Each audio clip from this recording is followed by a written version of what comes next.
Hello बच्चों, आज class में हम पढ़ेंगे कक्षा 2 की सारंगी बुक से भाग 24 गिरे ताल में चंदा मामा।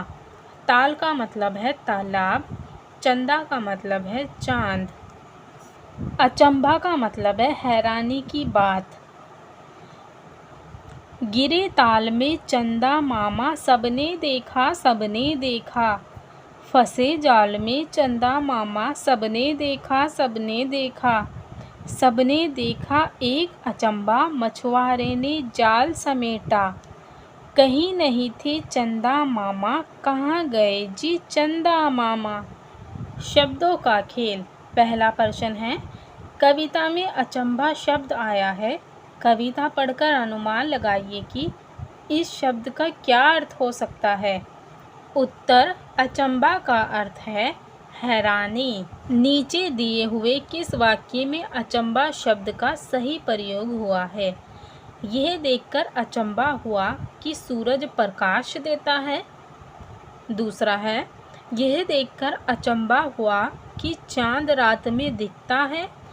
तीसरा है, यह देखकर अचंभा हुआ कि आधे मैदान में बारिश हुई और आधा मैदान सूखा था।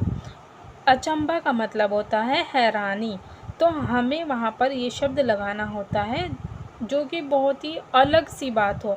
अब यहाँ पर लिखा है सूरज प्रकाश देता है, तो सूरज का काम ही यही है, यहाँ पर कोई हैरानी की बात नहीं है, तो यहाँ पर इसका सही प्रयोग नहीं हुआ है। दूसरा है, चांद रात में दिखता है, तो चांद रात में ही दिखता है, इसमें कोई अचंभे वाली बात नहीं है, हैरानी की बात नहीं है।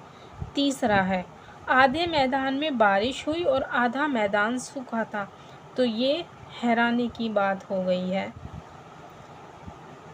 इस कविता में चंदा मामा की जगह पर सूरज दादा कहकर इस कविता को पढ़िए, अपनी नई कविता को कॉपी में लिखिए।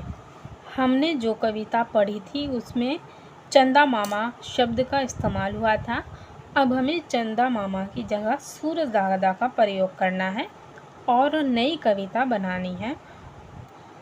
गिरे ताल में सूरज दादा, सबने देखा। फंसे जाल में सूरज दादा, सबने देखा।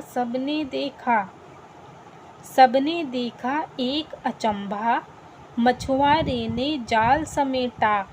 कहीं नहीं थे सूरज दादा, कहाँ गए जी सूरज दादा। मिलकर पढ़िए। चांद की रोटी पानी में आई, मछली फिर भी खा ना पाई। इसके प्रश्न उत्तर है, चांद की रोटी किसे कहा गया है। उत्तर, चांद की परछाई को। दूसरा प्रश्न है, मछली चांद की रोटी क्यों नहीं खा पाई होगी।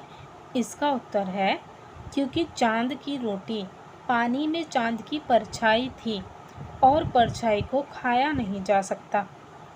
खोजे जाने। रोज रात में चांद को देखिए और चांद का आकार बनाइए। जब चांद नया नया निकलता है तब वो ऐसा होता है, एकदम बारीक, बहुत बारीक होता है।